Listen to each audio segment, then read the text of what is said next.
So yun mga katrops, nakakompleto natin yung gulong natin mga katrops. So medyo pang low budget muna tayo ngayon.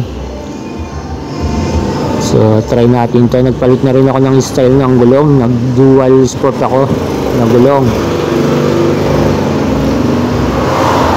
So medyo mumurahin lang to mga katrops, no? Epic tire yan, subukan natin yan.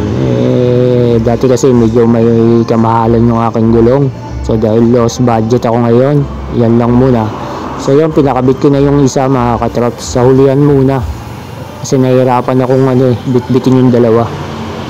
So kaya yung hulihan muna ang papakabit natin. Ang sukat ng panghulihan ko is 120 by 80. Sa dual sport kasi mga katrops, na yung 120 masyado na siyang malaki at malapad. Hindi tulad sa normal na gulong. Yan, tatanggal na yung luma natin. Tingnan yung luma ko.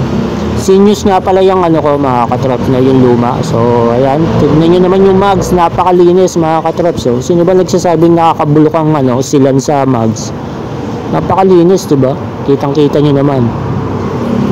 So ayan, kinakabit na yung ating gulong. So dito medyo mura dito mga katrops. Nagpakabit 70 lang. Yung dating pinakabitan ko 100 eh. Yung laki na diferensya, 30. So yun.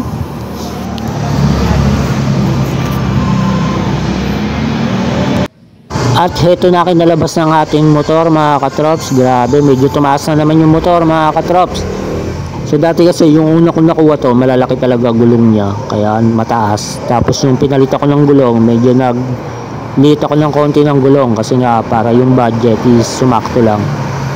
So ngayon nag dual sport tayo, medyo malalaki pala tong dual sport mga katrops, yung sukat niya. So ayan, okay na yan mga katrops.